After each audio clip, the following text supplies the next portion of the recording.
The CDC is warning Americans to brace for the coronavirus here at home as the number of cases outside of China continues growing. This morning, Dr. Kumar is here to talk a little bit more about that. Good morning, Dr. Kumar. Thanks for being here. No, nice to be here. Can you put this into perspective for us, Dr. Kumar? I think yesterday after the CDC had their press conference, they said be aware, have plans of actions in case we see mass shutdowns of society like other countries.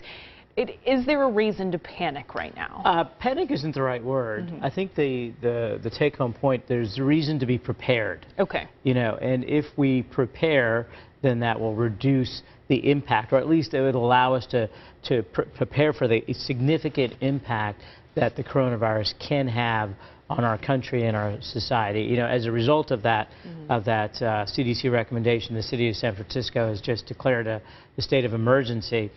Getting ahead of the game. There are no cases in San Francisco. Okay. There are no new cases since the CDC has talked about it yesterday in the United States. But the idea, you can see what's already happened in China and in other countries. Italy has some cases, Iran, Japan, Hong Kong. They're all advisories. The CDC has had advisories to those countries not to travel. And originally when coronavirus reared its ugly head, we were tentatively cautious. We said, let's not blow it out of proportion.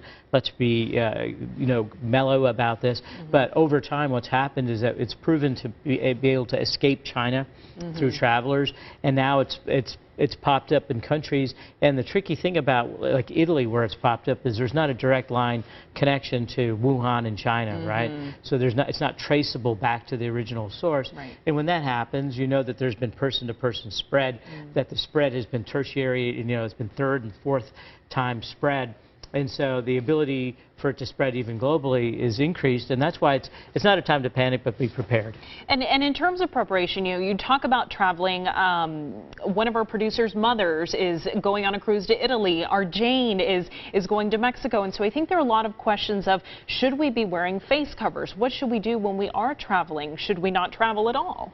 Yeah, those are all great questions, and it's going to be up to the individual about the choice of travel. I'll just tell you personally, what I've done for my summer travel is I've bought insurance. I bought travel insurance, which I hadn't in the past, because even, travel in the summer can be jeopardized by the coronavirus, and you want to be careful about that. Now, when you're traveling and you're mixing with other people and you don't know, I think that it's certainly wise to be washing your hands and use the same measures that we always use. But if I think it's more to the individual that if you're having a cough or runny nose or something like that, that you're aware that other people are frightened and that you wear your own mask. I don't think that you need to be wearing a mask looking out for any aerosolized particle that you might inhale, but I think it's more to the individual that's ill, that might have a sneeze or a cough or a sore throat, that they protect and have their fellow passengers feel safe by wearing the mask themselves.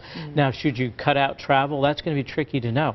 I mean, it's going to be a day-by-day event. Right. And already there's travel advisories. And I can understand a person that's about to get on a cruise ship that might have some hesitation to be in close quarters, particularly considering that Japanese vessel, the Diamond Cruises cruise ship, in which, there's 19 Americans, I believe, that were infected and repatriated. And so travel is a big issue. Right.